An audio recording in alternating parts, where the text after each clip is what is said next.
Que se passe-t-il lorsqu'on a 20 ans d'avance et pas assez d'argent pour renouveler son brevet? On finit par témoigner pour une grosse compagnie afin de lui éviter une multitude de procès, sans toucher un penny pour son inventivité. La vie est injuste. Né en 1956 à Hitchin, en Grande-Bretagne, Ken Kramer est un inventeur et un homme d'affaires qui a fondé la British Inventors Society en 2003.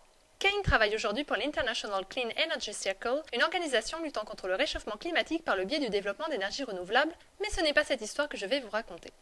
Kramer témoigne au tribunal en 2008 pour défendre une marque dont le logo est une pomme, le nom ne me revient pas, c'est étrange, afin d'éviter à cette multinationale de se voir attaquer de toutes parts à cause de l'iPod.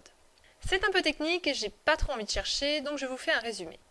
Tout commence par une plainte de Burst.com au sujet d'une violation de brevet. En gros, le lecteur numérique portable ne serait pas une invention de l'entreprise de Cupertino, car chacun de ces éléments était préexistant, soit l'écran, le système de contrôle, le menu, le périphérique de stockage. À ce compte-là, on peut aussi chipoter sur la batterie et les écouteurs. Imaginant les perspectives financières peu réjouissantes de ce genre de procès, les avocats de la firme fondée en 1976 à Los Altos creusent un peu le problème et tombent sur un brevet datant de 1981. Qui a donc déposé ce brevet? C'est une question rhétorique, ou alors vous n'avez rien écouté.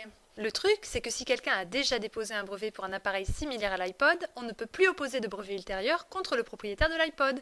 Et la grosse compagnie qui pense différemment a gagné.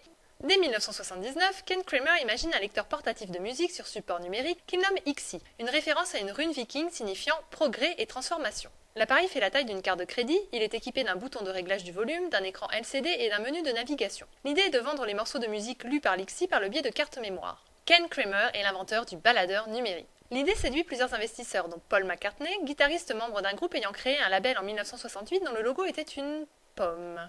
Kramer a réfléchi à tout. La création d'une base de morceaux centralisée, la sécurisation des données, la distribution via le réseau des disquaires, la rémunération de ces derniers, des artistes et des maisons de disques, le suivi des ventes pour établir un classement des titres les plus demandés et un système de téléchargement par le biais du réseau téléphonique. Le projet est innovant et pensé dans ses moindres détails. En 1981, Ken Kramer et James Campbell déposent donc un brevet pour leur lecteur audio digital. L'XI se heurte cependant à un écueil plutôt bigueux. Le 1er juillet 1979, Sony lance au Japon un produit qui envahira rapidement le monde, le Walkman. Ce lecteur de cassette portatif a tellement de succès qu'il s'en vendra 220 millions et que Walkman deviendra une antonomase.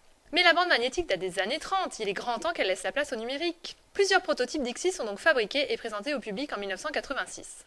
Malheureusement, la concurrence des cassettes, qui permet de stocker 1 heure de musique là où les cartes mémoire de l'XI se limitent à 3 minutes 30, tue l'invention de Kane dans l'œuf. Faute de moyens et de perspectives économiques, Kramer et Campbell ne renouvellent pas leur brevet en 1988.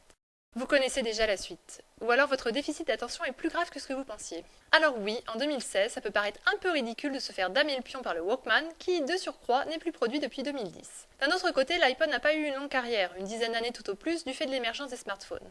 Je vous laisse donc méditer là-dessus et sur cette citation. Rêve et change le monde, a dit un jour Kramer.